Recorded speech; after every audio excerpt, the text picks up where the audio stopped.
বুলবুলি তুই আগে, তাই কেড়ে তোর কণ্ঠের গান এমন মধুর লাগে। আসসালামু আলাইকুম রহমতুল্লাহ। ওয়ালাইকুম আসসালাম। ভালো আছি, তা তুমিও? আমি আবার কি করলাম? আমি তো কিছু বুঝতে পারছি না। আমার নাম যে বুলবুলি, এ কথাটা তোমার কিটা বলিছে? আপনার নাম বুলবুলি কিনা তা তো আমি জানি না। আমার জানো না? না না, আমাদের এই ইয়াসিন ভাই তো মসজিদের দায়িত্ব, কয়েকজনের নাম বলিছে, এখন সবার নাম এভাবে শুনে নিতে পারিনি ভাইয়ের কাছ থেকে। এখানেও আসিন, তাহলে ওই আসিনের কথা শুনি তোমরা পাড়ার গ্রামের সবাই মিলে আমার পিছনে লেগে যাও কেন? না কেন? তুমি ইমাম সাহেব, তোমার সাথে আমি বেশি জোরে কথা বলতে চাচ্ছি না, তা তুমি এই কথাটা কইলি কেন? এটা তুমি কার কথা মতন তুমি আমার বুলবুলি কইলি? চাচা, আপনি তো দেখে অল্পতেই রেগে যাচ্ছেন। রেগে যাবো না কেন? তুমি তো রাগারির মতন কাজ করো তো তোমরা। না, এখানে ইয়াসিন ভাইয়ের নাম উঠিস কেন? সে লোক তো ইয়াসিন আমার ভাই গেছে, দেওয়া দিন দেয়। ইয়াসিন ভাই নাম উঠতিস কেন?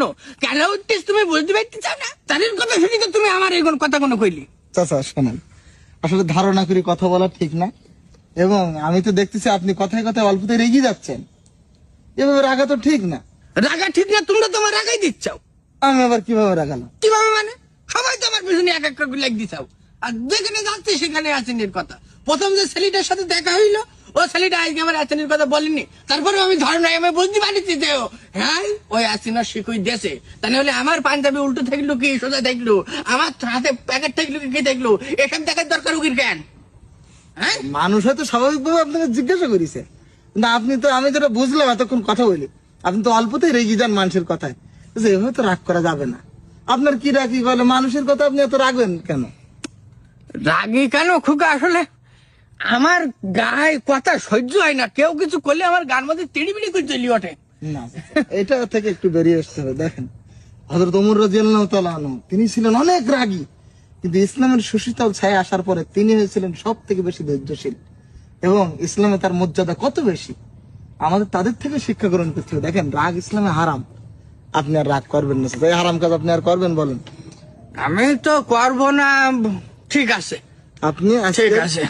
শুক্রবার, হ্যাঁ। জুম্মার দিন, আজকে থেকে আপনি একটু প্রতিজ্ঞা করেন যে এইভাবে উল্টো পাল্টা রাগ মানুষের পরে আপনি আর দেখাবেন না, না, করবেন আসলে। না। ঠিক আছে খুকা, তাহলে তুমি ওইদিকে এভাবে পড়ে গেলেন কেন? আপনি পিছন দিকে যাবেন এভাবে? দেখো তালি, দেখো ইয়াসিনের কাছে গাছটা একদিন লাগাইছিল পদের মাঝখানে। ইয়াসিন কোনতে লাগে? রাগ হবে না কেন? ইয়াসিনের গাছ নাই। হ্যাঁ, আপনি আবার এগিয়ে যাচ্ছেন চাচা।